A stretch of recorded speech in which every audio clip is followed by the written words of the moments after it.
Welcome to Policy and Profit, the podcast for ambitious insurance agents and agency owners who want to build predictable, profitable businesses without chasing bad leads or begging for any referrals. And did you know the average insurance agent makes $52,000 a year? And over 90% give up in their first year. The top 1% doing anything with their license are making 5 to 10 times as much selling the exact same policies, earning anywhere between 150,000 and 500,000, $500,000 in take-home income. And it's not luck, it's leverage. The secret is that they are following a system to generate fresh, hot leads. They're not buying them. Book appointments and close policies like clockwork. I've put together a no-cost blueprint for that system that shows you how to add $5,000 to $15,000 in additional monthly income in under 90 days that you can access for free. Just go to writemorepolicies.com/blueprint or click the link in the description. Today's guest is an old friend of mine, Carla Santos Jackson, a seasoned sales professional with over a decade of experience in the insurance world, specializing in home, auto, and commercial lines. She is a proven top performer with the 1099s to back it up. So with the ability to drive strong sales growth, build lasting client relationships, and continuously expanding her referral network. So Carla, welcome to the show. It's great to see you again. Tell me something you believe is the key to succeeding in insurance sales that most agents completely overlook. Okay, so where do we start? I think one of the things that is definitely important is having emotional intelligence in sales. I think that's definitely one of the key components of that, is just because that's, give me one sec. You're totally okay. I'm like, oh man, I'm sorry. No worries, just let it come out. I've The never secret. done this before. I've never done this before, so I'm really That's nervous, but perfect, guys. We got a brand new podcaster. I'm sorry.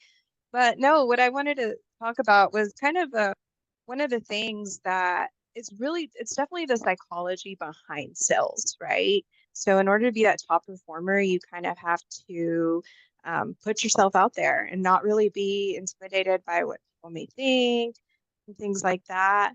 And then also when you're talking to these people, really listen, fully be engaged, because they're going to tell you everything you need to know to lock in that sale. I think a lot of the times we get caught up with scripts and things like that, whereas to we should really listen. I mean, obviously scripts are there for a reason. They're there to make the call run a little bit smoother. But I think get out of your own way, get out of your own head, talk to these customers. One of the things that's really helped me is when I made things more conversational. And that's how I engage with my customers. I truly make them feel like have empathy for whatever they're telling me. I think that's one of the things that's helped me really be successful and form lifelong clients. Marlo, when you talk about the psychology, and just before we go ahead, you might want to move your mic piece a little bit closer to your mouth, just that way it remains clear the entire time. You don't have to put it all the way in. Just there you go, perfect. Go more into the psychology. I just want to make sure people are able to hear your answer because you're someone who is doing pretty good. By the way, what's been one of your biggest months in sales, out of curiosity? Like how many, you don't have to say how much money you made, but how many customers have you sold in a month? And I'm going to go ahead and say 150. Welcome to the party. So there you guys have it, 150 different customers in a month. That's a big deal regardless of what you sell. So something's clearly working. Let's dive more into the psychology. This is something probably you and I can ping pong off really well. Something I really enjoy is how do I enter dialogues people already have in their heads. And if you go look at any of my Facebook comments, you'll see people like, Mason, get out of my head. What are you doing in my house? It's like, how'd you know I was thinking that? You took the words out of my mouth. And I have almost a 99% predictability of knowing exactly what someone is thinking, what someone is feeling, what someone is going to do in almost any given scenario. Granted that I created the environment for that to happen. And so I think once you really dive into psychology, and more importantly, you have to ask what influences psychology, because that's something no one talks about. And it comes down to reproductive biology and sociology. It's the environment, it's your genes, it's your body that dictates a lot of the thoughts that you have, the internal self-image. So, Carla, let's go into more of the psychology stuff because I know you're really passionate. It fits into our talking point for today about really understanding the nuance and the beauty of sales. I think it is a lost art. I think words do create worlds, metaphorical rooms in the customer's heads.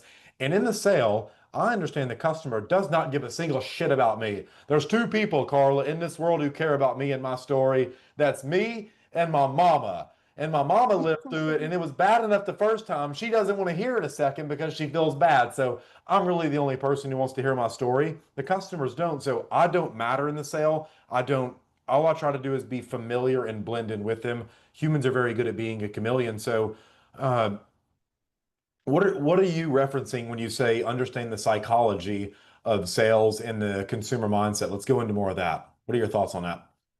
Yeah, definitely. So I think to understand the psychology, I feel like, again, you have to be fully engaged, be listening. And then, like you mentioned, it's kind of in your genes, right? So somebody who's naturally ambitious, somebody who's naturally outgoing, I feel like, but you don't have to be in sales. You could just learn that and you just practice it. And I feel that it's kind of something that it's not very easy um, to teach. Um, I shouldn't say it's not easy to teach. I should say it's not something that some people are born with. Um, I'm kind of nervous now, Mason. No, no, Put me no on the worries. spot. And the just Um, to come in, the gene thing I'm actually referencing comes down to like selfish gene theory, Richard Dawkins. And what we typically see in sales is men will typically buy products for one reason, and women will typically buy products for one reason. And for men, it is to increase status. And for women, it is to increase security or feel safer. And that's typically how most of the both genders make 99% of their decisions around anything. Men are typically going to do things to where they feel they are more able to be a good fit to attract a desirable mate. It's the only reason men do anything. Life's kind of boring without our counterparts, right? So is why we do things. Women try to make decisions to live long enough to reproduce based on storing information, prefrontal cortex, because back in tribal ages, a woman's livelihood depended on a man. So naturally, the more attention she got, the safer she was, which is why women love attention in today's world. It's nothing personal. It's just how their brain has stored a survival mechanism. And for men, the more important they are, the more protector and provider archetype they fill in, the more likely they are to procreate and reproduce. So uh, everything's learnable, and it's not that it's necessarily hard to teach.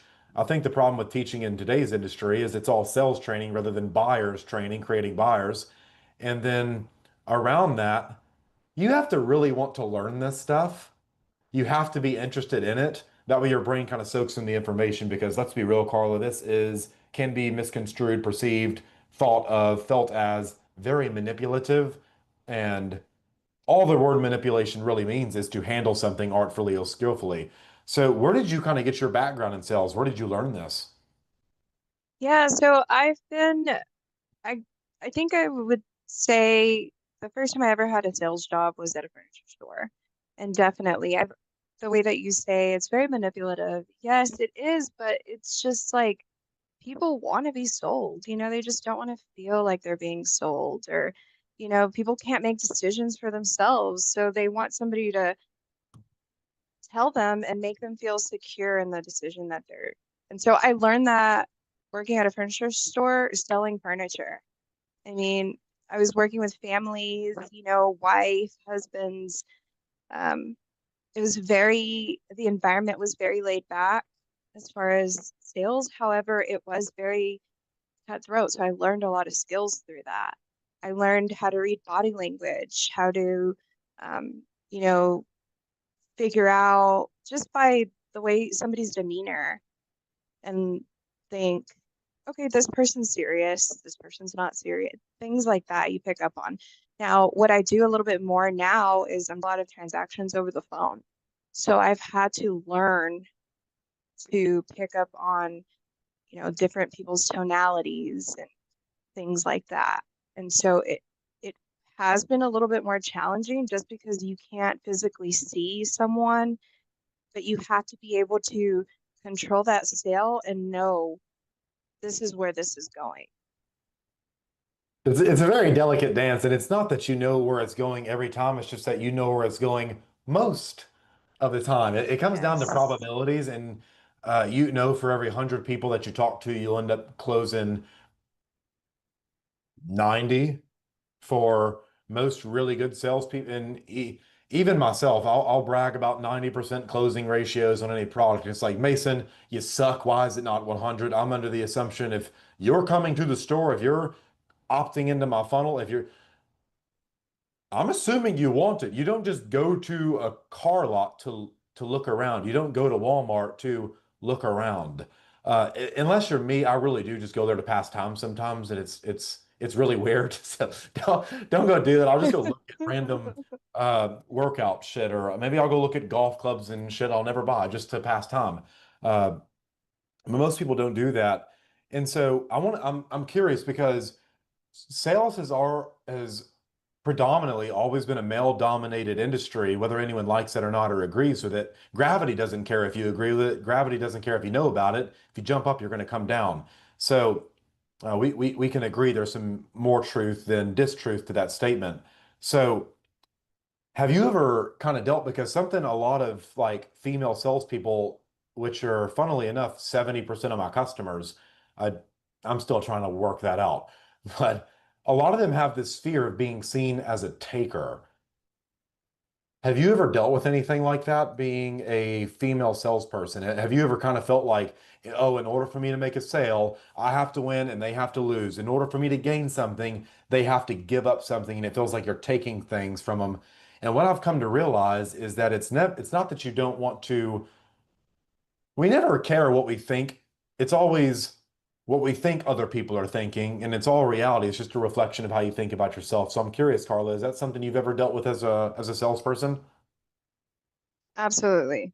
And how did you deal Absolutely. with And I that? think I think in my early on years, I definitely dealt with that all the time. And I was that salesperson that was like, oh no, that's not me. Like I'm um, you know, I really want to just help people. And I do, and I help people every single day, except I'm a little bit more assertive these days when it comes to closing deals. And it's like I present myself as I am the professional. You came here because you wanted something. I'm the professional. I'm letting you know this is what's going to be the best for you and your family. And then those people, based off of the information that I give to them, um, it's easier for me to close and, you know. But I definitely think early on in my career, it was definitely a little bit more challenging because um, it just, I just didn't want to be perceived as that salesperson, that person that's just going to try to sell you. Um, and that just wasn't really what my style was. Um, Yeah, and unfortunately, we typically learn through contrast, but then we retain information through association. And so, unfortunately, because mommy and daddy are the most important people to us growing up, and they tell us salespeople are evil, we associate salespeople with being a taker. And so the identity for, I think, a lot of women is synonymous. And what's even scarier is there's like boys who are just stepping into 21, like typically I think I'm right on, what is it, millennials and Gen Z or Gen X? I don't know what, I'm on like the pivot year. So based on whatever you look up, I'm either one or the other because I'm right on that year. But I've always hung out with older people. I've never really had time to be immature. I've done stupid shit, sure, but I've never acted childish or anything like that. So what I see is like these young dudes coming into the world, like scared to be assertive. And it's like, how do you expect to get respect out of people when you're chasing sympathy, when you're chasing a handout? It's like your customers can't take you serious, man, when you're indecisive and you're, well, I don't know what's best for you. This is probably, if you're using words like that, it's just people, you leave more, the people who come to you leave with more doubt than when they got there. And it's just like, that can't happen. That can't happen. Absolutely. How do you as a female salesperson, not to take anything from you with it, I'm just saying for all the salespeople out there that are females that do feel like this is a man's world, I don't have a chance in hell. Because if we're just being real, most of the women out there, they have broken apart families. They don't have strong influences around them to feel safe. They don't really have positive. Yeah, look up to fucking Kim Kardashian. That's fantastic. That's smart.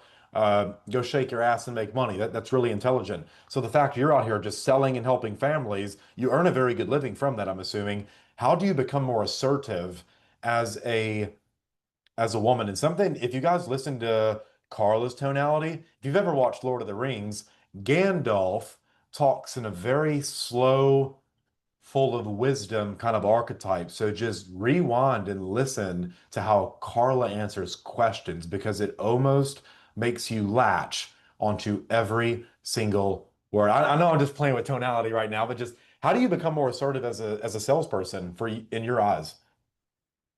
In my eyes, I've become more assertive, honestly, by being more authentic and truly knowing I am the professional. I'm positioning myself as a professional. I'm positioning teeing up every call. Take a minute if you need to gather your thoughts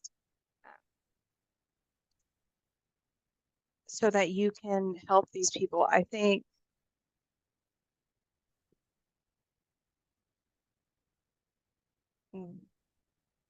one of the things that has helped me is I truly rely on knowledge. I do. And I believe in what I'm selling, which makes it easier to sell because I believe 100% in it. And also, don't don't really ask for permission on a call. Don't lead with things like, can I get or may I have? No. These people are calling you or you're calling them. You're trying to help them. So they know you're, for example, on an auto policy. They've shopped these before. They know that you need a driver's license number, an address. So get the information. Don't don't ask please or, just be firm. Obviously, speak with confidence. And I think that if you're constantly, you know, Yeah. please, yeah, it just, who wants to buy from someone like that? No one. So it takes a lot of confidence, but it's definitely going to take a lot of reps as well. Uh, So You mentioned something a while ago when I hear people ask, "Can you?" For all my people pleasers out there, because I know you're watching, I know you're watching.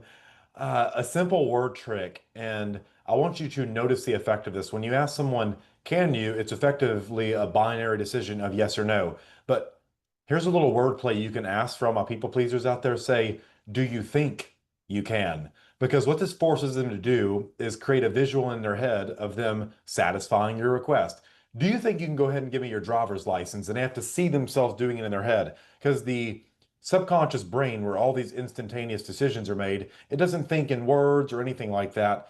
It thinks in pictures and it's instantaneous. So that one little simple word trick will help all of my people pleasers out there to say, "Do you think you can XYZ?" And I promise you, you'll come back and say, "Wow, it worked. I sold something finally." So that's really funny that you mentioned. yes, I have something I'm really curious to ask you, Carla. How do you see yourself? Like when you say I am, what's typically the identity that you ascribe to yourself? I'm I'm a professional. I mean, I Listen have to the over a decade language. of experience. I have over a decade of experience. I've closed hundreds of policies. So it's not, I guess it's just come within the years, the confidence has, but they don't know if I just got licensed, they don't know that. And so it's definitely a lot of confidence. Um, and I mean, I guess I should, oh my No, gosh, it's, this is I gonna love what be, you're saying because if you look at, if you ask most insurance agents how they would define themselves, if you ask them the question I just did, well, I'm an insurance agent. It's like, wow, go tell someone you're an insurance agent and see how they treat you. It's almost like a sneer on their face, like, ooh, I wouldn't touch you with a 10-foot, what's that Grinch song, 21.5 foot pole or something? When you categorize yourself as a professional, it's funny because automatically, simply because you have changed your self-image of yourself, you almost begin to behave in your own eyes, in your own belief system, how a professional would. Professionals yes, don't second guess themselves. Professionals don't doubt their expertise. Professionals just leave it on the table. Like we drop the price and then first person to talk loses, right? And so it's simply by redefining how you see yourself. Don't say an insurance agent, I'm a business owner, I'm a consultant, I'm a licensed professional, I'm a, I've told families I'm a people pleaser before. And listen, I'm brand new to this whole insurance thing, but my mom would beat my ass if I got you guys in something that wouldn't help you. And families in Kentucky thought that was the funniest thing in the world. I had more people buy out of humor than anything. And it's just simply because I understood that whatever position you have is better than none at all. And so that was the position I chose to run. And over time, you stack so many wins. You're like, oh shit, I really am. I am great at this. Oh my God. So a question all of you can go yes, ask yourself is, who am I to not be worthy? And what your brain's going to do over the next day, week, month is you're going to look for all the reasons why you're not worthy. And your brain's going to come back one day when you're in the shower, brushing your teeth, and you're going to say, hey, Carla, I couldn't find any reasons why we're not worthy. And you're going to go, oh shit, I guess I am worthy. And you're going to change your whole world perspective. So, uh, Carla, talk a little bit about what sales has done for you personally, like how it's changed your life. yeah. So it's changed my life in the way that I've been able to change my family's life.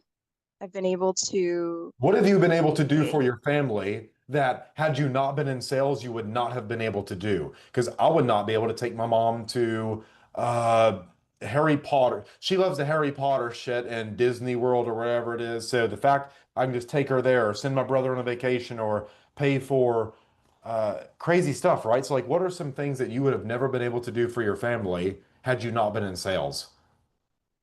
well, number one, a home. I bought a home at a really young age. Um, and that's been a huge thing for my family. Another thing is college money. I have 5 kids, so I have three that I paid for Congratulations. to. I'm about to work on my Yes, first. So wish me yes. over here. And I have two bonus children. And so together I've been able to help my husband in his business. I've learned so much about business in general. And so those are some of the things that I intend on passing down to my children, and I feel like sales is just knowing how to talk to people and just, you can really get so much out of it is the thing is. And my children, they see me working, they see me the way that I talk to people, and I just want to give them that confidence as well. I want them to be confident and know how to advocate for themselves more than anything. And so sales has given me a lot of that.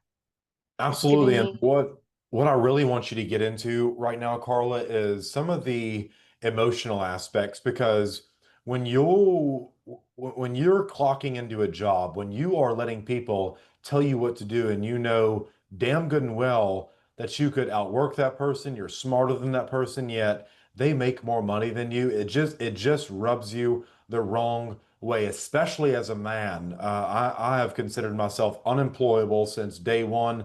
I didn't even let my mama tell me what to do at a young age, and I got my ass busted because of it. But I've never been employable, and I hate being told what to do. And so, sales, for the first time, I felt autonomy in a world where I didn't even believe that existed. And uh, I can't tell you how beautiful that is for any human to feel, to know that you have choice, to know that there is a Yes. world that exists where you can give your kids, not where, don't hand everything over to them, but the fact that you know if something happens to you, you can leave them where you are rather than making them start over. They get to stand on the shoulder of giants. I'm talking, you have confidence and faith in a world where you know you don't have to order off the right-hand side of the menu where the prices are. You get to order off the left-hand side of the menu where your kids are pointing at all the cool pictures of steaks and French fries and mashed potatoes. And you get to be a part of a world where dollars don't make decisions for you. I'm telling you, sales can change the house you live in, the bed you sleep on, the person you're with, the car you drive, and how you feel about yourself. So, Carla, what has that experience been like for you? Like, what do you look at today that you before you got into sales would be like, that's impossible. I don't believe there's something out there so beautiful like that for me. Because I'll just tell you this, I'll be very vulnerable right now. I remember I shut down a 40 to 50 grand a month coaching business in the insurance industry last September in hopes of launching a new sales training. And I got ahead of myself. I took an educated risk, and unfortunately, it just didn't pan out the way I wanted it to. But I made a very stupid decision to leave everything behind because I'm a both foot in or both foot out kind of person, burn the boats. And so luckily, I still have a fantastic reputation in the insurance world, but the fact I've been able to come back in the last 14 days and already be back to 20K a month, like, where else can you fucking go and do that? So, Carla, what I want you to tell them is what life is like now on the emotional side of things. How do you wake up feeling, know that you can sleep in and you're not going to lose your house? You can give your kids what they want and you're not going to be poor. Like, talk to us about that because I think that's what people really need to understand about how beautiful this world is. Yeah, absolutely. The financial freedom that it provides you. You know, the the way that um, like I said, like I mentioned, or I've been dealing with health issues. I would not be able to afford such treatments if it wasn't for that, if that makes sense. Um, and so it's incredible. Like I can go on a vacation if I want to. I can, um, it's just so much that I can do with it and that I am doing with it. And I want to be able to pass on some of that stuff to potential salespeople out there, or someone who's maybe on the fence of should I go ahead and take that risk? Absolutely. And that's just a lifelong sales is like a lifelong skill. Um, I don't know how What to what are the explain that. things? No, I think that's beautiful. Fantastic advice. What are some of the things that you tell yourself on a daily basis? I'm curious. Like, what are some of the thoughts that run through your head, uh, having money versus not? Because we all know the things we say to ourselves when we don't have what we want. But I mean, what are some of the things that you say to yourself, Carl, on a daily basis or to your family, knowing that you have choice, knowing that you have optionality? That's a really great question. Uh, I've never been asked that. So I have to think about it for a sec. I'm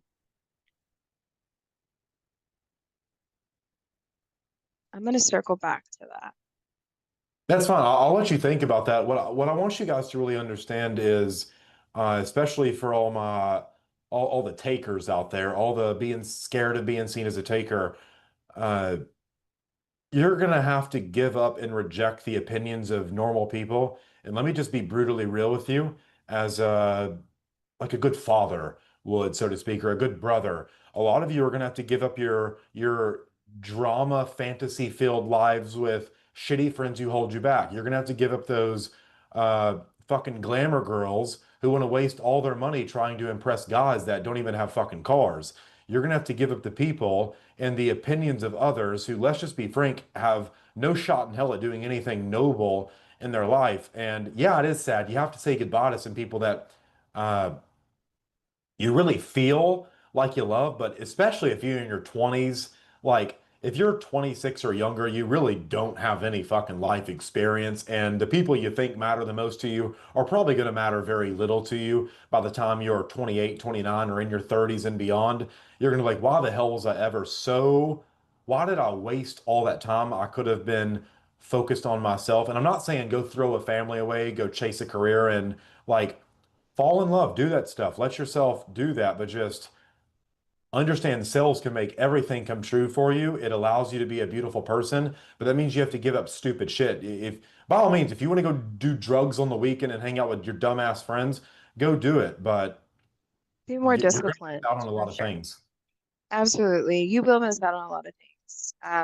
And being a good salesperson, you are missing out on a lot. And so I sacrificed a lot of time with my family to be able to give my family, you know. And I took a break from sales um a few years ago, and I just kind of stayed home, and I realized I'm it's nice that I get to be here and be at home all the time with my family, but what am I teaching my children? I want them to really look up to somebody and be like, damn, you know, my mom's really taking it to another level for us. So that really was a driving factor for me. And it was like something that kind of lit a fire. It was like, hey, go do what you like to do, and if you can make some money off of it, great. And that's kind of how things started. Um, so got sidetracked. But that's definitely a factor for me, is that's definitely what's pushed me over to really take it to the next level and not care about the opinions of people, whether they're like, oh, she used to sell furniture. Yeah, and I did sell furniture. I sold the shit out of that furniture. I was top sales, you Yeah, know. absolutely. Be proud of what you do. And for people who are, because here's what I know a That's a lot of you good. women are going to struggle with is you don't want to make more money than your husband or your companion because unfortunately, that might create a lot of relationship problems. Either pick a dude who understands this is a fucking team game and it really Yeah. does take a village to raise children. If my wife somehow found a way to make more money than me, I would just help her blow that business up to the moon with my marketing skills. But for right now, she's helping me, and that's the best thing we can do to set our kids up and our future family up for success. It's not, it's a team game, and you have to get rid of this nasty little fucking ego. And if you're with a dude who's like, well, I don't want you to pursue what's best for our family, fucking leave him. He's a loser and he's going nowhere. Okay, this is coming from a guy who can get whatever he wants in this world and who has what he wants in this world. So you're not talking to someone who hasn't accomplished anything. I've made the money, I'm building the family, I've done this shit. So listen to us because Carla and I, we know what we're talking about, and we've made the money. We've got the results. I've got the trophy. Like I don't have to brag to show that. I'd have to be 5 years old to want to do that. So to circle back to your question a while ago, what are some of the things you say to yourself on a daily basis?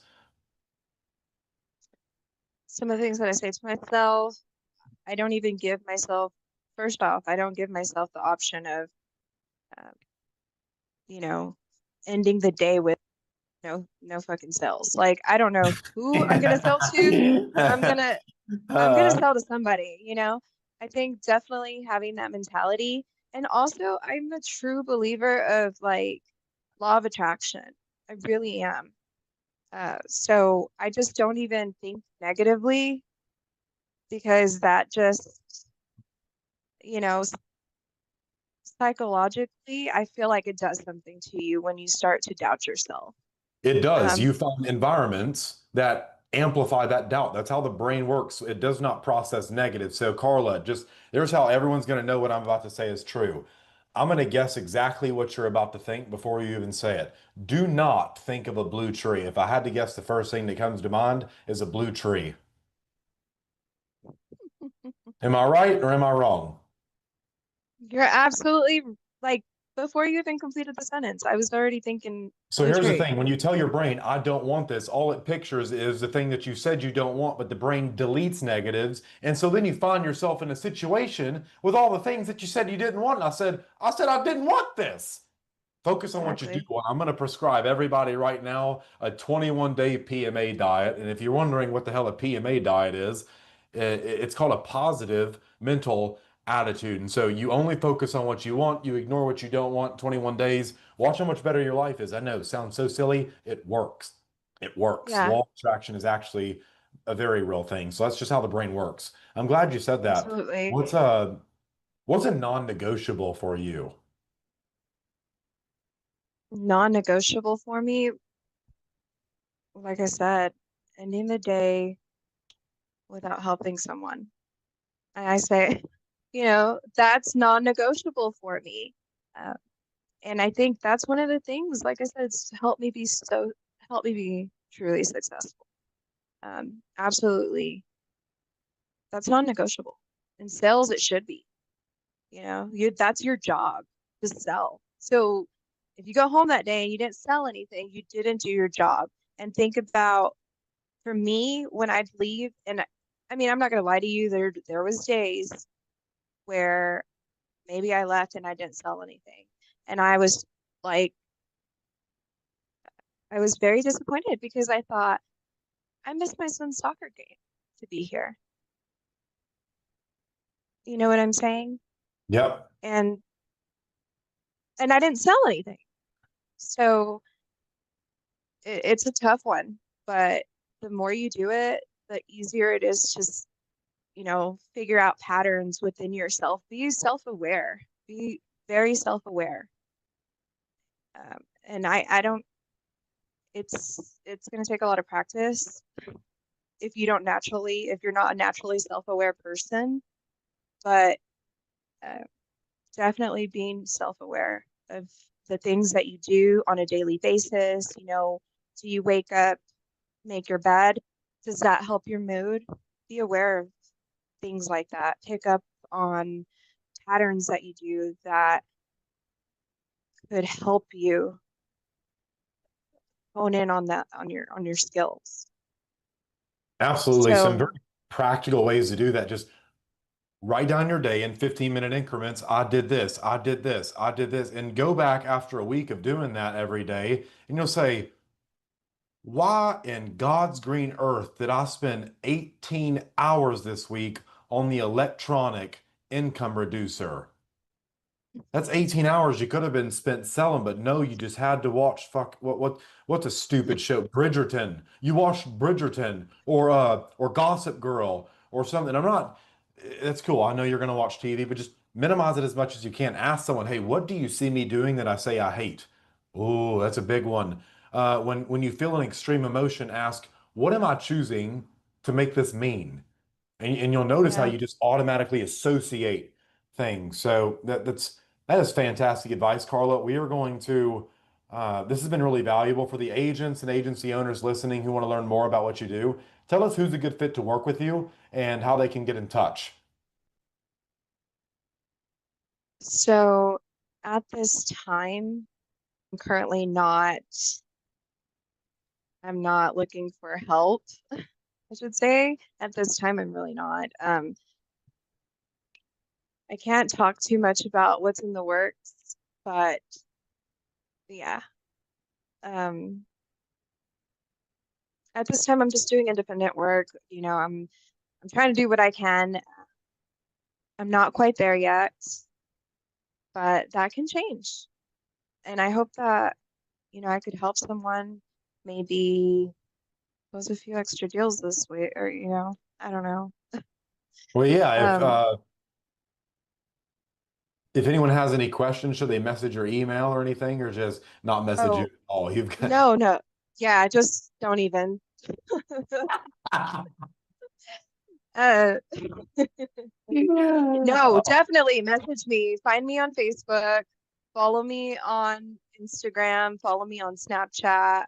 Um, I'd love to get some tips, give some tips. just connect, really. I enjoy making friends and just talking. So Kind of find me on the funny. So socials. I'll put your yeah, so we'll wrap up here. Thank you so much to Carla Santos Jackson for sharing your insights. You guys go thank her in the comments down below on the psychology of sales, kind of the emotional pendulum that swings very far compared to any other industry or area of expertise. For those of you interested in learning more about Carla and what she does or any future opportunities, I will have her Facebook link and all of her socials down below in the description. You can go message, follow, or connect with her there. I highly encourage it. She's a fantastic person. If you would like to be a guest on Policy and Profit, we're always looking for successful agents and agency owners doing at least 10K a month in commissions and have unique strategies to share. You can apply to link down below in the description or the pinned comments. And one more time, if you want to stop chasing leads, start booking qualified appointments with people who actually want to buy insurance, grab our free booked and banked blueprint at writemorepolicies.com/blueprint. Until next time, keep building that commission machine, my friends. Carl, you absolutely crushed it. It was a fantastic episode.